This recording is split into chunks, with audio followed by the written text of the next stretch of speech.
everyone, Cindy A. Lewis here, bringing you a shaker card, a fun shaker card for a birthday.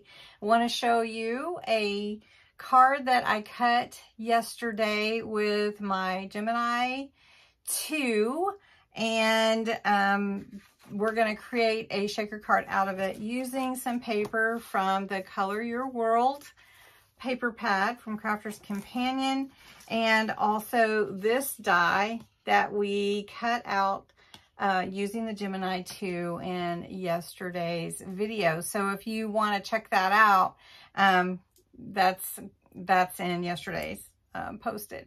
So we're going to make a tent fold card that's a shaker, and it's going to be a lot of fun. So let's jump to it. I have all my elements here. I used the stamps and dies from Birthday Gifts. This is a cutout, which cuts out the windows, if you will, and leaves the outline of the birthday. I used my Gemini 2 yesterday, so it's super fun to do this, and I said I would make the cards that I showed using the embossing folder and the die. So we're going to do this one now. All right. We're going to make a tent fold card. I cut this to 9.5 by 5, and I scored it at 1.5, and we're going to fold this one to the back. The one we did for Easter, we folded to the front and put the acetate in the front like a window. This one, we're going to use the acetate for the shaker element. So what we're going to do is we're going to take our mat and layers, and we're going to add that to the back here where you could see through it, but we're also going to add this on the front of the card to just so you don't see everything as it, will work. You don't want to see the workings of the shaker, like all the glue and stuff and foam pads and everything. All right, so we're going to glue down first the back of the card. This is cut to 8 by 5, and it's just going to fit over there, just like that. Then we're going to take some black cardstock, cut 1/4 inch smaller, and then some of this same paper from Color Your World, and we've mat and layered this paper just to create a fun element when you open the card. And then you could also write a message or stamp a greeting on here if you wanted to. Now, if you didn't want to back your shaker, you could just, see this in the background. But I wanted to add it because when you open it, I didn't want it to just be a white card.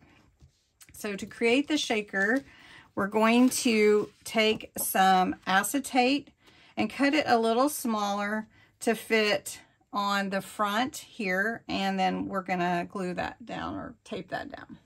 With heavy duty acetate, there is a film on here that you want to take off. Let's see if I have it on the right side. That you want to take off before you glue or tape it down, because it protects the acetate from scratching. All right, so I've done that. So now what I want to do is I'm going to just tape this down, and I did cut it a little shorter. I'm just going to use my tape pen, and I know it's hard to see. I'll just put it on here. I'm just going to use my tape pen, and I'm just going to put my acetate down. That's going to prevent all our fun stuff from leaking out for sure. Okay, and then we're going to cover that up. So the next thing that we're going to use, and this one's going horizontal, and this one's going diagonal, vertically. Okay, we're going to use foam, and I'm using a foam that's on a roll to make sure that I don't have any openings for my sequins or confetti to leak out. And we're just going to go around one time around the window here. You take your foam pad, your 3D foam pad, and you're just going to go around your image, wherever that is. And we're going around this acetate because that's what will keep it from leaking out. And I'm just making it turn. It will all be covered up. And we're going to go here. Okay. And then we're going to cut this here. Now you want to make sure you have your sequins ready to go, and you want to make sure this is down very well. If it's not very sticky, you can apply glue to make sure you have it adhered well. But this is a new roll and it's been in a package, so it should be all good. Okay. So the next thing that you'll want to do is add your sequins or whatever you're using for your confetti, and however much you like in there. And then whatever backing you're going to use, you're just going to put that down. And I'm just using this. And I want to make sure that that is sealed well. And I don't want any of my goodies to come out. So you can see the inside is decorated as well. And then there's your shaker element, or your little presents. And so I do have a happy birthday. So we're just going to put happy birthday here. Now, if you did want to decorate the front more, you could do that. You could just add a matte layer. Maybe I'll do that real quick. So I cut a top and a bottom to go on here, and then we'll put happy birthday on the front of the card. We don't want it to be so stark white. It's doesn't look good. So we're just going to put that there. And then we're going to put this one at the bottom.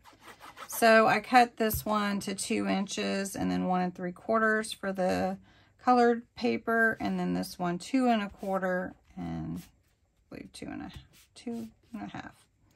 All right, so that looks cute. And then we can put our happy birthday. You can do it straight on, which looks good. You can do it catty-cornered, which also looks good. However you want to do it is fine. I think it needs a bow and then some gems on it. So we're going to take some of this, we'll just use some of our foam pad we have right here. And we're just going to, let's just snip a couple pieces, shorter pieces. And we'll put that at the bottom. I like it at the bottom anyway. And take off the cover sheet there and put happy birthday. And like that. And then I've got some gems here. And we'll put some gems and a cute bow right there. Okay, so I've got a little blue bow I'm going to put up here at the top. I'm just going to use this 3D Collal glue. I could put foam underneath it if I wanted to, but I don't need to. So we're just going to put that there. And then I'm going to take some tacky glue, and I'm just going to put some gems down the side here, and then mirror that at the bottom here. Okay, and then I will put those on. I have a picker-upper tool, but these have glue on the back of them, and so I am gonna just have to pull those off with my pokey tool here. And that glue will dry clear, so that's good. And we'll pull this off here. This, sometimes the adhesive on the back of gems just doesn't adhere along for the long haul, if that makes sense. Like, they may stick for a little bit, but then they lose their adhesive sometimes. So I'll just put these blue ones to go with the blue. Now you could do rainbow if you wanted to. You could do different colors, but I think the blue looks good. It stands out. Okay, so we'll stick this one here. And that's how you make the shaker card. It's really easy and fun. The glue still needs to dry for that, for the rhinestones, but you can see the shaker element, which is fun. And when you open up your card, you still have some pretty on the inside as well. So fun shaker card for a birthday, and I hope you enjoyed this video. Thanks for watching.